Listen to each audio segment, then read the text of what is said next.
We're all in this together.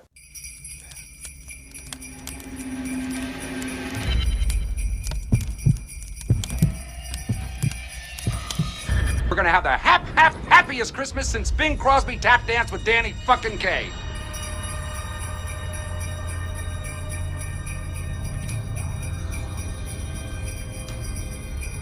Hallelujah! Holy shit! Where's the Tylenol? Dinner was full! Yeah. You checked our shitters, honey? Clark. Happy holidays and welcome to Brew Crime, the podcast where we drink brews, talk crime, conspiracy, or whatever catches our attention. This is Mike and my co-host. I couldn't scream as loud as I wanted to. It happens. Yeah.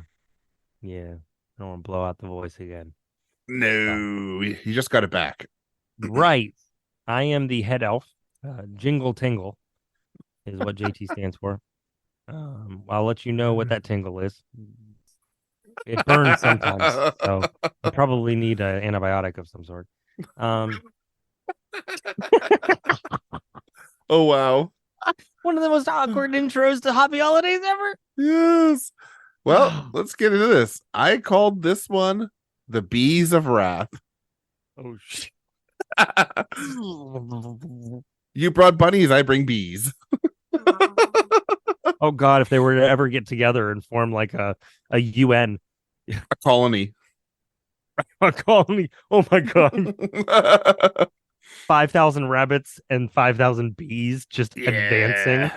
Oh, anybody would. The hardest man alive would be gone. Yeah, but then you've got the cavalry. I guess is probably going to be the bees because they're flying in. So it's almost like they're mounted. Well,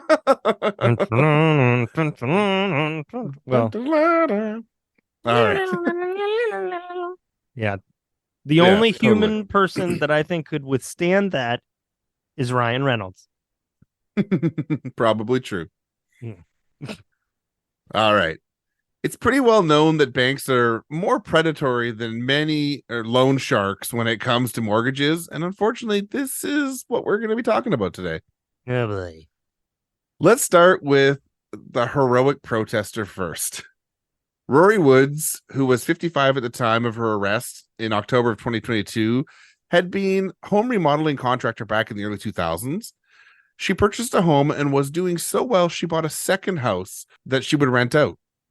Unfortunately, she would have a work injury and fall behind on her mortgage payments. Sadly, her mortgages were both quite predatory in nature, and she would declare bankruptcy and try to stay foreclosure on both of her homes. She would have both homes repossessed and live houseless for years. Oh, Jesus. She had been beekeeping at the time, and the stress of the repossessions of the house and everything led to the collapse of many of her beehives as they take care. Mm-hmm. She was able to save some of them and keep them even without a house. So Alton King Jr., 79 at the time, was a retired financial advisor and entrepreneur who lived at 49 Memory Lane in Longmeadow, Massachusetts. Memory Lane. Yeah, it's pretty good, right? He had a large 9,563 square foot home with 22 rooms. Why? I don't know. There wasn't even any talk about family. I don't know if he had a family or not. I was like, was he the Partridge family mixed with the Brady family? What's Right. the deal? So he took out a loan in 2006 to build an indoor basketball court. Be rich. Right? The mortgage payment was $3,200 a month, which he had no problem paying for.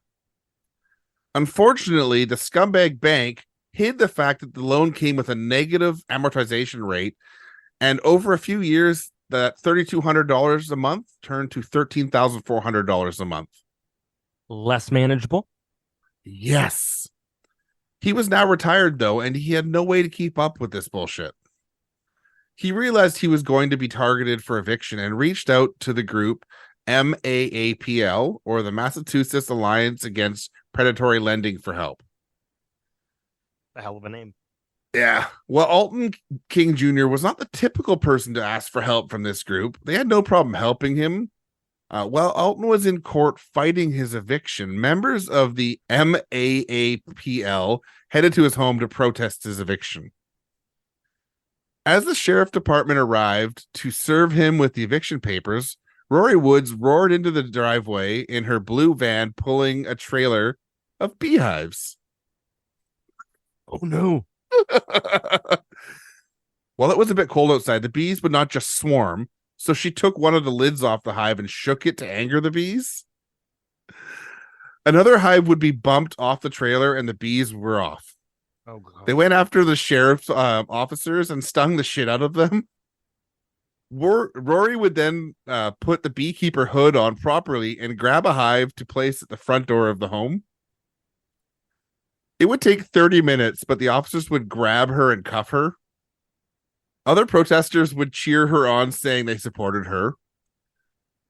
One of the officers would berate her for unleashing the bees, as some of the officers were allergic. Her response was, can you guess? No. Oh, you're allergic? Good. These are just doing God's work. Right? She would be charged with 4 counts of assault and battery by means of a dangerous weapon. Bees. 3 counts of assault by means of a dangerous weapon. Also bees. And disorderly conduct. You know what that list of charges says to me? Yeah. There's a big group of police that were embarrassed. Yes. 100%. She would be quoted as saying, "This is not about a few sheriffs getting a few honeybee stings," she said in an interview.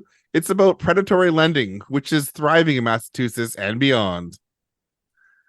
Rory would fight to change lawyers so she could get to court and fight these charges, as her original public defender didn't want her to go to court and wanted her to settle. It's sad that bees died in this protest stunt, but fuck these banks and fuck the jerks that force these people out of their homes and onto the street. They can buzz off. Yes. Yeah. Could've- They be making me angry. God, that joke stung. Yeah, it did, right? I know. Maybe making you a little waspy, but what can you do? Well, listen, we've got a hive mind, so it's fine. Oh, geez. Boy, you'd think we scripted that, or at least hoped we'd script that. We did not. Nope. They just want to bring home the honey. Oh, God. You're going to make me pupa. Oh, my. Well, that's the bees of wrath. I'm going to go pollinate. Buzz, buzz, buzz, buzz, buzz, buzz. Oh, flight of the bumblebee. Yes. Buzz.